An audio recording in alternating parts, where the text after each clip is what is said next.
Ndabasuje kandi bayikaze kuri Rwanda Update Info, amahoro y'Imana akomeze kubana namwe bitewe n'inshi by'isi mugiye mutwumviramo cyangwa se mureremo gatanu kuri gatanu nk'ibisanzwe. Tugarutse n'amakuru ari kugenda avugwa mu bitangazamakuru hano ku isi, muri Afurika ndetse n'ahandi hantu habagiye hatandukanye, ariko mu by'ukuri ndagira ngo munyemerere tugaruka hano mu Rwanda iwacu, ngira ngo ni inama yabaye ihuje abaminisitiri igahuza na His Excellency Paul Kagame, biga ku mibereho myiza y'abaturage n'abaturarwanda bose muri rusange, ndetse n'icyateza abanyarwanda imbere. Mu by'ukuri muri iyi nama havugiyemo ko amafaranga mituweli agiye kuba yagabanuka akava ku mafaranga 2020 yashizweho akagenda ku 15 kugira ngo bibashe kuba byafasha abaturage n'abaturarwanda bose bisanze muri kino cyiciro cy'2020 kuba bakishyura mituweli bitabagoye. Ni nyuma y'uko abaturage bagiye bagaragaza ko ikibazo cyangwa se imbogamizi y'uko amafaranga 2020 ya mituweli ari menshi, kandi ugasanga kino cyiciro cy'2020 bagiye bagishiramo n'abahinzi, abaturage n'abakene ugasanga bashize muri kino cyiciro cy'2020. Ibyo byose byagiye bigaragaza ko ari imbogamizi zikomeye cyane ku baturage no ku baturarwanda bose. Ari nayo mpamvu rero leta yashizeho iyi gahunda ko igiye kuba yagabanya amafaranga ya mituweli akava ku 2020 akagenda ku 2015 kugira ngo bibashe kuba byafasha abaturage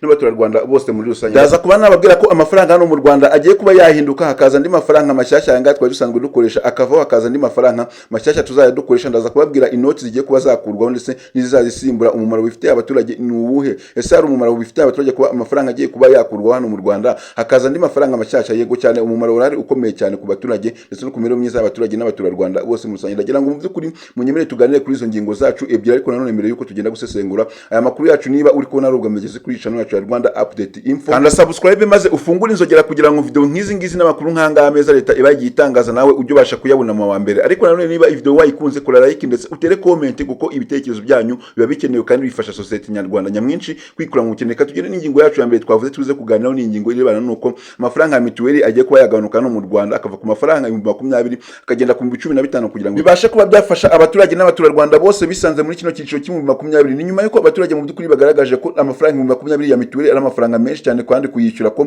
bizajya bibagora. Nanone leta ikaba yarafashe iyi ngamba yo kuba yagabanya amafaranga bitewe nuko hari abaturage bisanze mu cyiciro cy'2020 kandi ugasanga umuturage ni umukene, ni umuhinzi, nta kazi afite ka leta, ariko ugasanga bamusize mu cyiciro cy'2020 ugasanga bari kugenda bibangamira abaturage n'abaturarwanda bose mu rusange. Kandi mu by'ukuri kino cyiciro cy'2020 bari bavuze ko kizakijyamo abantu bafite uko babaye, bafite akazi cyangwa se bakora mu nzego za leta. Ubwo navuga mu gitifu, abamya ndetse n'abandi bantu bafite akazi ka leta, rero bazajya bicura 2020. Ariko nanone ugasanga abaturage b'abahinzi bakora nk'akazi k'ubukirina mu muhanda, ugasanga bakora n'utundi tuzi duciriritse, ariko ugasanga bashyize mu cyiciro cy'2020. Ukibaza aya mafaranga 2020 abaturage bazayakura he? Kandi ugasanga ni umuhinzi nta kazi ka leta afite kandi baramushyizeho n'icyiciro cy'2020. Ukabona ko biri kugenda bibangamira abaturage n'abaturarwanda bose mu rusange. Ari nayo mpamvu rero iyi nama yabashije kuba yaba kugira ngo babashe kuba bakemura ibyo bibazo abaturage bagenda bahura nabo, ndetse babashe no kuba bahindura aya mafaranga byibuze n'abo bantu bisanze mu cyiciro cy'2020 babashe kuba babakura mu 2020 bajyane mu byiciro byabo bibagenewe, kuko urabona ko 2020 na amafaranga menshi ku muntu w'umuhinzi, kandi ari abaturage benshi bagiye bisanga muri kino cyiciro cy'2020 kandi ugasanga nta kazi, nta hantu bakora amafaranga yo kuba bakishyura mituweli 2020. Urumva ko niba umuturage asanga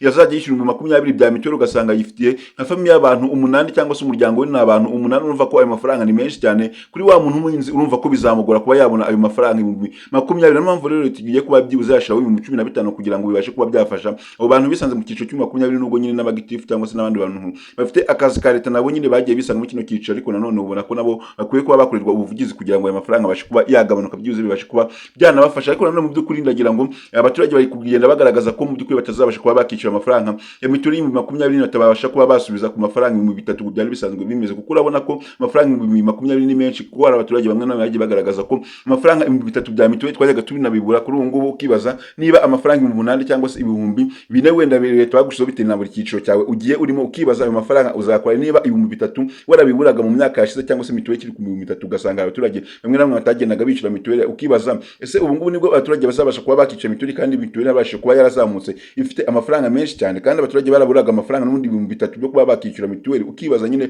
ukabona ko ni ibintu bizagenda bigura abaturage cyangwa se igenda bibangamira abaturage mu mibereho yabo ya buri munsi. Mu by'ukuri iyi nama yaje ije kwiga ku icyo kibazo cy'abaturage mu mibereho myiza y'abaturage n'abaturarwanda bose muri rusange. Gusa icyo nababwira ni uko ayo mafaranga agiye kuba yagabanuka ya mituweli byibuze akava ku 2020 akagenda ku 2015 kugira ngo bifashe abaturage n'abaturarwanda bose muri rusange. Ndagira ngo mvuge tuzingiye mu magambo, reka tugende ku ngingo yacu ya kabiri twavuze tuze kuganiraho ingingo y'uko amafaranga hano mu Rwanda agiye kuba yakurwaho aya dusanzwe dukoresha, akaza andi mafaranga mashyashya ndetse bitarenze mu mezi 12 aya mafaranga akaba yaramaje gukurwaho ndetse n'andi akaba yatangiye gukoreshwa. Ndaje mbabwire umumaro bifitiye abaturage n'abaturarwanda bose muri rusange. Ese inoti zigiye kuba zavaho nizi nkuko namaje kubabwira. Reka tugende ku ngingo yacu ya kabiri twavuze tuze kuganiraho yuko amafaranga hano mu Rwanda agiye kuba yakurwaho, akaza andi mafaranga mashyashya anga asaje akaba yavaho tugatangira gukoresha andi mafaranga mashyashya. Mu by'ukuri rero izo noti ziribuze kuba zakurwa hano mu Rwanda nta zindi, harakurwaho inoti ya 500, iyo ngiyo iraza kuba yavaho, haraza kuvaho inoti y'igihumbi, nayo iraza kuba yavaho, haraza kuvaho inoti ya 2 ndetse n'inoti ya 5. Ayo mafaranga niyo agiye kuba yavaho, akaza andi mafaranga azajya abisimbura. Mu by'ukuri rero nababwiye ko ibi bifite umumaro ukomeye cyane ku baturage no ku mibereho myiza y'abaturage, kuba amafaranga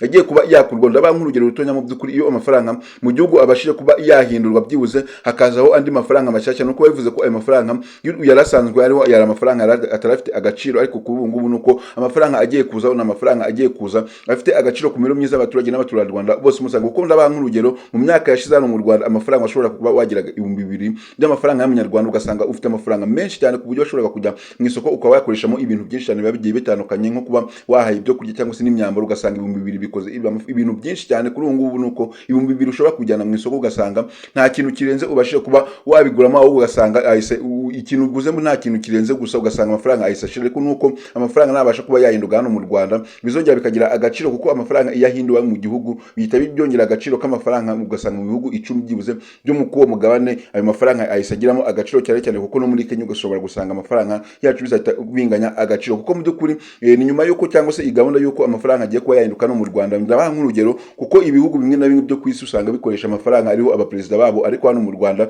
ntabwo perezida ari ku noti dukoresha. Niyo mpamvu rero bagiye kuba bafata iyi gahunda kuba bahindura aya mafaranga kugira ngo perezida babashe kuba bamushira kuri aya mafaranga tugiye kuba twakoresha. Kuko perezida kugira bamushire ku mafaranga y'inoti cyangwa se abaturage bazajya bakoresha ku mafaranga, nuko biba biterwa n'ibigwi umuperezida baragiye yubaka cyangwa se imibereho myiza bagiye yafasha abaturage. Ugasanga umuperezida nyine yubatse ibigwi bikomeye cyane. Niyo mpamvu rero leta yashizeho iyi gahunda, cyangwa se abaturage nibo bisabiye ko leta na cyangwa se perezida Kagame yajya ku mafaranga tuzajya dukoresha hano mu Rwanda, kugira ngo byibuze babashe kuba bamuha icyubahiro bitewe nuko yagiye akora ibigwi byinshi cyane, cyangwa se akora imirimo itandukanye ayikorera abaturage. Rero niyo mpamvu rero bagiye kuba bashiraho iyi gahunda y'amafaranga hano mu Rwanda. Gusa none icyo wamenya nuko banki nkuru y'u Rwanda ikomeza kugenda imenyesha cyangwa se abaturarwanda bose ko amafaranga bafite aya ngaya ashaje batangira kugenda bayakolekitingisha ku mabanki abegereye, kugira ngo babashe kuba bahabwa andi mafaranga mashyashya agiye gutangira gukoreshwa. Kuko aya mafaranga mashyashya agiye gutangira gukoreshwa azatangira gukoreshwa ku itariki ya mbere mu mwaka w'ibihumbi 2027. Ubwo ni mu wundi mwaka. Murumva ko muracyafite amezi byibuze nk'icyenda muri kuba mukolekitingisha aya mafaranga, kugira ngo mubashe kuba mwahabwa andi mafaranga